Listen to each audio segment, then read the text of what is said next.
I know you know what's going on and why you were here. I know you were talking on the phone with your husband right now. We're investigating a murder.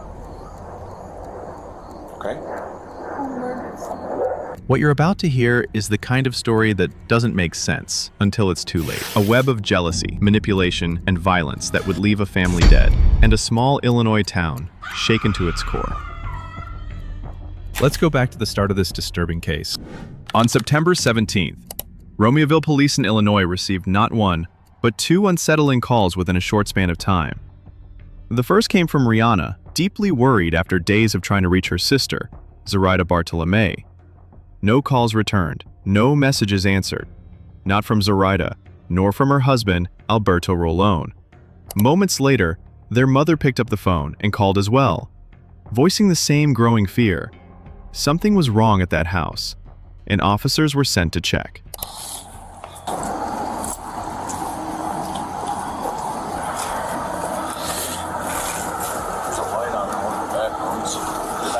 Hey, I got a TV knocked over and a coffee table knocked over. Go in the back here real quick.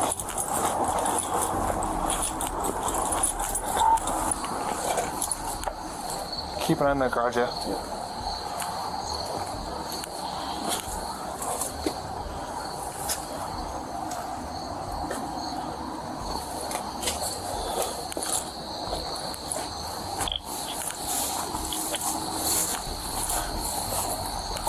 I'm trying to.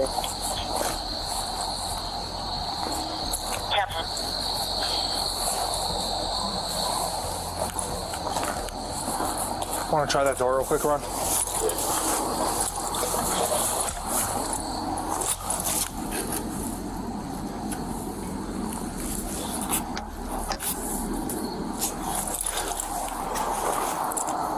Let's go. See if you can just peek in the back. There's a window, right? Yeah. Here, I'll cover this window. This window's open. No, it's not. Oh God. Dogs are dead. 2 dead dogs. I need more units here. Inside, officers stumbled upon a grim sight. 2 dogs, lifeless, on the floor. But what they were about to find next was far worse.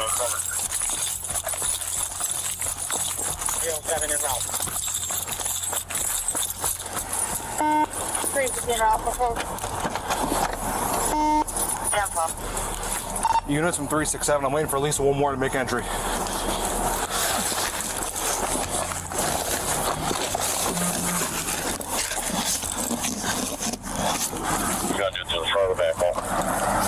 No worries, I'm gonna force entry to the back. I got enough units here, we're gonna get going. You going in back? You with me. You guys hold the front, okay? From a position of cover, please. I don't know if anybody's in there or not. You got another door right here. Hey, you know what? Hey, one of you guys holding this one of you guys holding the front. There were no other side doors, right? No, not that I know of. Here we go. Hey, Ron. Yeah? Here's what we're gonna do, okay? I'm gonna boot it. We're gonna go nice and slow, all right? You guys stay right on me? Yep. Drake, you stay behind me.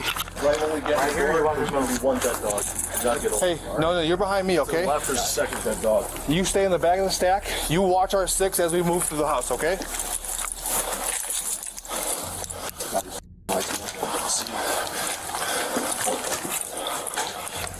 Corey, come up here, cover this door, this window. Got it. This lights is dead. Chris, it's here. Here, come on, you. Fight. No, I got one. Check the door. Here, Door first. cover the window. What do you see, Corey? Boom, move up. 399, I'm 23. I got nothing. Move it up. How many dead dogs you got? We got 1 dead dog right here. We got a 2nd dead dog over to the left. All right, watch out. Watch out. Hey, why don't you check the door handle first? Stand by.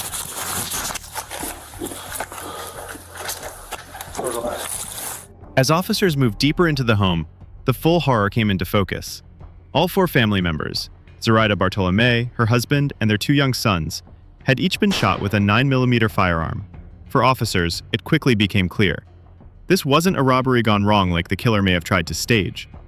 The way the victims were shot, the precision, the scene itself, It was a calculated execution. But who could have done something so horrific? As detectives began to peel back the layers of the victims' personal lives, they uncovered a hidden affair between Zoraida Bartolomei and a man named Nathaniel Huey Jr. Zoraida's husband, Alberto Rolón, had known about the relationship, but for the sake of their 2 young sons, he chose to stay. Not long after the discovery, police went to Nathaniel's home, where they found his fiancée, Ermalinda Palomo. Officers asked her a few questions, hoping to learn more about Nathaniel. Ermalinda, how long have you known Huey? Since probably 2015. Okay. Why are you scared of him? Oh, I'm not scared. Well, Okay. Why are you scared right now? because when I called him, because I was scared, I didn't know where he was. Okay. He said, someone's following me. Okay. So I called. And then I heard him say, why are you following me? Do you want to search the car? And then someone said to him, there are messages from you, and it's because her husband found out you were having an affair. And I didn't know that. You didn't know what? That he was having an affair. Okay. When did you find that out? Right now? No. Okay. When's the last time that he had an affair? Because I know this is not the first time. No, it's not. Okay. When's the last time you knew he had an affair?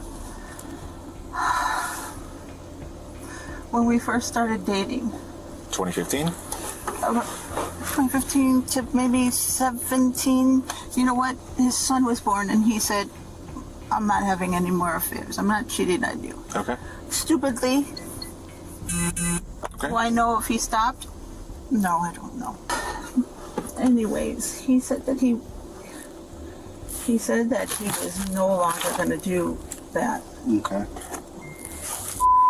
That's why I'm upset. Have you ever met Zoraida? No, Have you seen a picture of her? no. So that name comes up to you because you saw it. Well, really, that name stuck in my head because that night I thought, are you cheating on me? Was the person calling? They're calling in. Okay. More than once. And it was a long name. And I thought it was Bartholomew, actually. It was a long name, but... So when we asked your husband if he knew this person, Zoraida, he said, I've never heard that name. Why would he be lying to us? I don't know. I don't know. Should I believe him? I don't know. Please don't tell him I said We're not this. going to tell him anything. I thought that you guys said to him he was having an affair. Somebody said he's having an affair. Okay. Well, that is probably very accurate. But we're not here to put him on, have a trial on whether or not he had an affair, okay? We have a matter of someone lost their life. So him having an affair is the least of my worries. Understood. All right? I understand what you're saying. Suck it up. It's not your problem. I get it. You didn't do it. He did. I'm just... Right? Again, I understand. Okay. I know I talk a lot, and I know what you guys are here for something else, and I'm making it about cheating, and it's not. Well, I mean, it could be. I mean... So are you guys saying that you're trying to find out if he killed the husband? We're trying to find out who was involved. So we're talking to everyone. We're talking to you. We're talking to him. We're talking to other people because, as you may be aware, people lie to the police, right? So we don't know who's lying. Gotcha. What I would like to ask you is, on either Friday or Saturday night, did he go out with his friends? No. Did he work? Friday night? No, he was with me. Saturday night. No. Okay, this is what happened. When I get a chance to be with him, I'm with him. Are you telling me the truth? Yeah. 100%. Yeah. You wouldn't be covering for Nate at all? No, he was here. Even my daughter said he was here. For more information, police went to Nathaniel Huey Jr.'s workplace. We were talking with the bosses, and they said, well, we already went through phones. They already got one half of the conversation. And you said you talked to her on your phone, right? Okay. So what we'd like, or what we're asking for, is consent to get the text messages off your phone between you and her, or Snapchat or whatever it is between you, so we have both sides of it. We're trying to eliminate you as a suspect, You but can go on the computer, right? You can get it on the computer. no, we have to take the phone, we plug it in, we take it out, and then we give your phone back. Oh, I didn't have anything in there. That's even better. I tell you. No, I believe you, but, well, yeah, I mean, just let me see it. But I mean, I believe you, it's just the problem is that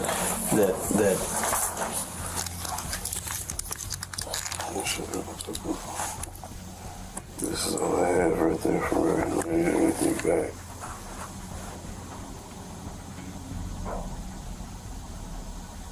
oh, this from this morning? Yeah. Everything else, so you have to grab it from the computer. Well, I mean, it'll be on there. It'll be on your phone. You can't. Still in the thing.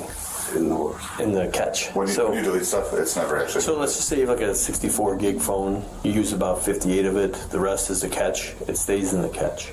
And why I asked is the bosses called right away. They were like, we'd like to see if we can get the stuff, from your end back that way, and see if maybe your husband got wind of it and pulled it off. So we just want to take a look. I mean, on our side of it, we can get a search warrant, to go through the phone, and just take a little longer. But on the fastest way would be consent, pull it off, and give your phone back. Than it would be to, and again, I explained to you earlier, I'm trying to eliminate you. Yeah. I mean, we have a deceased girl, and her last fling or boyfriend or whatever is you, and I'm sure that if you're an outsider looking in, who's your suspect? I mean, and so I'd like to eliminate that. I'd like to say, well, no, we looked through stuff. He didn't have nothing to do with it. We're done with it. I guess I'd rather you guys just go on the computer. I agree with you, but again, there's it would take us, a couple hours to pull information off the phone that could eliminate you as a suspect, like right from the start. It's up to you. It feels like you're pretty suspect enough, man. Well, I mean, I'm not joking with you. We anytime somebody dies, you look at the husband, the boyfriend. If it's a girl, if it's a guy, you look at his wife and any kind of lovers he had, and we look. That's what we look at. We start there, and then this person was at work, so we can eliminate that. Or this person was, we went through the phone. There's nothing between those two. No threats. No. I mean, you're telling us there's no threats, but I can't go to our bosses. I can't go to a state attorney and say, no, I verified it. There's no threats. I have to, if I can verify and say, no, I went through his phone. There's no threats. They seemed to be good together. There was no threats. There was no animosity between the two of them. There was no fighting. There was none of that stuff. Eliminate it. Just go on the computer, Chief, because I don't want to give up my phone. You know what I'm saying? I understand. I'm just telling you, it's. I completely understand what you're saying, and I'm not even trying to give you guys a hard time, but taking my phone and all that, and you already told me you can get it from. We can get her side of it. I can't get your side. That's the problem.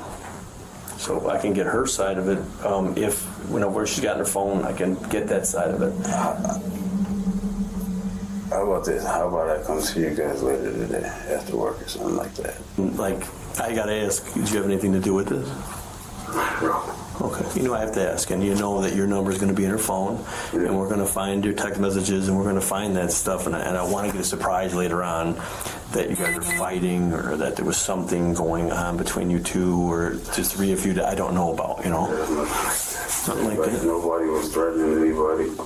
We weren't fighting. Really, she's like an angel, you know what I'm saying? Like a sweet girl, so As detectives plunged deeper into the case, a chilling truth emerged. Nathaniel Huey Jr. had been receiving messages he believed came from a Mexican cartel. Warnings that someone was watching him and that he couldn't trust Zoraida. Meanwhile, Zoraida and her husband Alberto had been getting ominous messages too. Investigators began asking themselves, were these threats real, or were they part of a calculated deception? Security footage later revealed a crucial detail. Both Nathaniel Huey Jr. and Ermalinda Palomo were seen arriving outside the victim's home. Nathaniel briefly stepped out of the car before getting back in, this time switching to the passenger seat, while Ermalinda remained behind the wheel. The next day, Nathaniel Huey Jr. and Ermalinda Palomo fled the city without notifying the police. Investigators quickly tracked Nathaniel's SUV using his phone signal and a license plate reader. The pair were soon spotted at a Walmart in Catoosa, Oklahoma, casually shopping for toiletries and leaving the store with smiles on their faces. Local authorities were alerted immediately and rushed to the scene. When local authorities approached their vehicle, Nathaniel and Ermalinda tried to flee. And that's when the unthinkable happened. Still traveling westbound, go ahead, 63. 18300, 944, car on fire. During the pursuit, their SUV crashed. And in that instant, everything came to a devastating end. Car's on fire! Get out of the car! What's your background? Get out of the vehicle! Get out! On your right. No, to your right behind you. I got door. Do not see movement. No movement.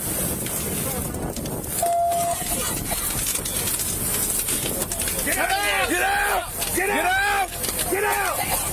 Get out now! Come out now! They're making eye contact. I don't see anything. Got your cover. Cover. Got it. Nothing. Floorboard.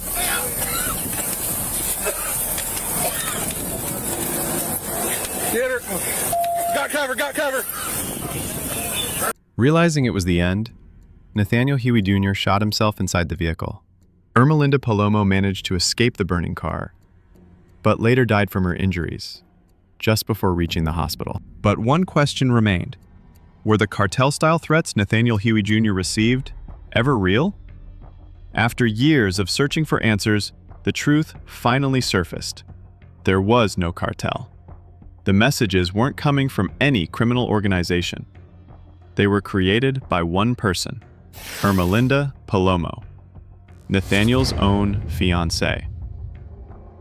After discovering Nathaniel's affair with Zoraida Bartolomei, Ermalinda set a chilling plan into motion. Using fake online profiles and burner accounts, she posed as members of a fictitious cartel, sending Nathaniel threatening messages for months. She convinced him that his life was in danger, that Zoraida was a traitor, and that the only way to survive was to silence her and her entire family.